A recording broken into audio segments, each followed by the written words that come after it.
नमस्कार। आज की कहानी, एक कंपनी में सभी कर्मचारियों का बीमा हो रहा था।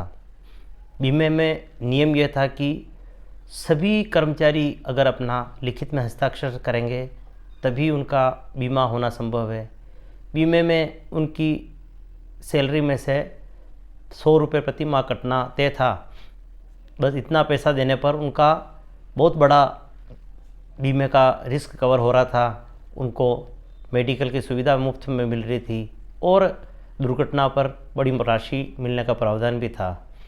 शर्त ये थी कि सभी कर्मचारी उसमें प्रतिभाग करें। लगभग फैक्ट्री में 450 कर्मचारी थे, सभी ने हाँ कर दी। बस एक व्यक्ति था, कुणाल, वह उसने साइन करने से मना कर दिया कि मेरे को बीमा नहीं कराना। कई जनों ने कहा करा ले, पर वो नहीं माना। कंपनी ने कहा कि अगर कुणाल बीमा नहीं कराएगा तो नियम ये है कि सभी करेंगे, चाहे एक भी व्यक्ति बचा तो पॉलिसी लागू नहीं होगी। उसको कई जनों ने कहा पर वो नहीं माना। अंत में बात सेठ जी के, जो कंपनी के मालिक है, उनके पास पहुंची। कुणाल को बुलाया चैम्बर में और बोला कि तुम बीमे के जो शर्तें उस पर हस्ताक्षर नहीं कर रहे हो। हाँ सेठ जी, हस्ताक्षर कर लो वरना कल से तुम्हें नौकरी से निकाल दिया जाएगा।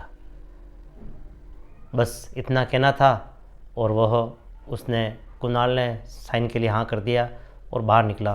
बाहर जो बीमा करने वाली कंपनी थी उसके कर्मचारियों के पास गया और जो फॉर्म थे उस पर साइन कर दिया।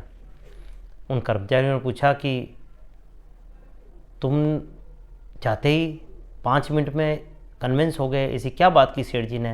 उन्होंने कहा कि सेठ जी ने जो मेरे को समझाया उतना अच्छी तरह मेरे को अभी तक किसी ने नहीं समझाया, इसलिए मुझे ये बात तुरंत समझ में आई और मैं साइन के लिए तैयार हो गया। सेठ जी ने क्या समझाया यह बात आप सभी को पता है। उन बीमा के करने वाले कंपनी वालों को ध्यान नहीं था।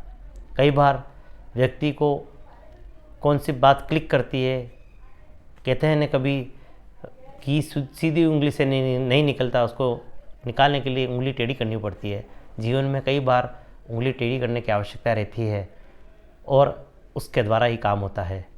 बस इतनी सी एक छोटी सी एक कथा थी, आपके सामने रखी। पसंद आई हो तो इसको लाइक करें, सब्सक्राइब करें और अपने मित्रों को शेयर करें। आगे नई कहानी के साथ उपस्थित होऊंगा। धन्यवाद।